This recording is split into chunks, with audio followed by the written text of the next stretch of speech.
Today we're interviewing Andrew Strom, author of a controversial new book on the Lakeland revival in Florida. Andrew is an international author and speaker. He's the founder of RevivalSchool.com, the author of Why I Left the Prophetic Movement, and his new book, True and False Revival. So what you're saying, Andrew, is you're saying that you don't have a problem with supernatural things. You don't have a problem with angels visiting people or things like that happening. What you take issue with is the character of these events and what it produces and what the focus is of these things. Is that right? It is. Regarding angels, when a holy angel came to someone in the Bible, almost always they fell on their face because that angel had come from the holy presence of God and was carrying the holiness of God, around the angel, and it produced just this fear of the Lord. And it's the opposite. When you hear a lot of the carry on about angels that goes on, a lot of it is not. It doesn't seem holy. It doesn't seem like a holy angel from God. For instance, Emma. I noticed that Todd Bentley sadly has been trying to modify certain articles on his website and seems to have taken the paragraphs about Emma the angel out of there. Well, we have, the archives are kept, not just on his site, but on, there's 2003 archives that show clearly his entire article about how he was visited by Emma. They're on ETPV, which is, archives a lot of it's a pro-prophetic website, and it archives a lot of the prophetic articles that are put out every year. So Andrew, Emma is Todd's angel that he uses to get money. Is that right? Emma seems to be a money angel. He said that when Emma appeared, it was a female angel floating about 1 or 2 feet off the ground, emitting sparkling colors, throwing gold dust over the audience. This was in a meeting he was holding, and he said instantly the pastor's wife got a so-called prophetic anointing and began running around the church, clucking like a chicken and barking like a dog. I don't know why that is called a prophetic anointing. That's the kind of garbage that forced me out of that movement. When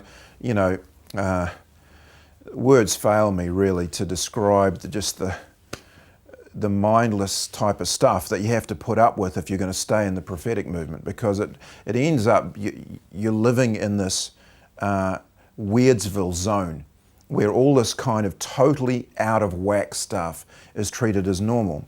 In the same article, Todd Bentley's writing about how he sends out his financial angels to get him money and bring it back to him. Well, that's just pure witchcraft 101. I mean, that's what, if you have spirits, if you're deep in witchcraft in Africa or whatever, if you want money, you send out spirits, you command spirits to go and get money and bring it back to you. That's one of their main things that they do. You get into witchcraft in Africa usually because you want a relative to be healed, or you want an enemy to be done away with, or you want money brought to you. Those are the reasons that you get into witchcraft. And it's just you don't send spirits out in the Bible. You don't send spirits out to get you money. You don't send angels out to get you money. And so many of Todd's early encounters and so many of the things he would talk about angels about had to do with finances and bringing in all this stuff. And I just got no time for it. I didn't have time for it back then, even when I was in the prophetic movement. I was always worried about what was being imparted. And so, that shows to me there's a tremendous level of deception involved, a dangerous level. The fact that Todd Bentley would always, as long as I've known about his ministry, when he would lay hands on people, transfer this drunken type of anointing onto them, and so people would be falling over, he'd be laughing and cackling away. How would you respond to people who say that this is a new move of God? This is a new thing that God's doing? Well, that cry has been brought up on numerous occasions, and they're usually making excuses why things are unbiblical, or you could say anti-biblical.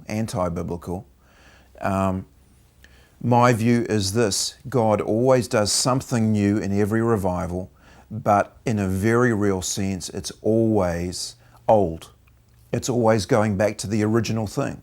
You look at what Elijah's ministry was, he and John the Baptist, they were restorers. In fact, John the Baptist was spoken of as a restorer of all things. So the job of a true prophet and the job of even a new move of God is actually to restore us back to the original and take us back there. And will there be unique features about it? Azusa Street had speaking in tongues for the first time for centuries. And that was a very controversial thing, of course. But what's it doing? It's actually restoring us back to what always used to happen in the New Testament. There was a movement, the healing and deliverance movement, from the 1950s onwards. That was very unique and new, especially the deliverance side, casting out demons. Very controversial. But God is restoring the casting out of demons to the church, and I believe in that. What I don't want to see and what I don't believe in is God suddenly so-called restoring things that have never been part of Christianity, that seem ugly and weird and pagan, and they look like they've stepped straight out of the Hindu religion. It's almost like the spirit of Kundalini has gotten loose in the church, is being transferred by the laying on of hands by certain ministers who should know better, and it's really trying to disguise itself as a Christian spirit. But in effect, it's the Kundalini spirit that's always been part of Hinduism, has always been part of the New Age movement, and it's transferring itself now into Christians. It produces all the same characteristics, the same type of experiences. They feel a euphoria, they feel ecstatic for a few minutes. They go away making these strange jerking movements. Those are found right the way through the Kundalini movements worldwide. Everything, they call them kriyas, when they make those spontaneous movements where they're like, they make sounds that they're not in control of. All of this stuff is identical. And that's what my concern is. So I don't believe in something new that just brings in unbiblical stuff. I want something new that restores the original thing. And that's what true revivals are all about.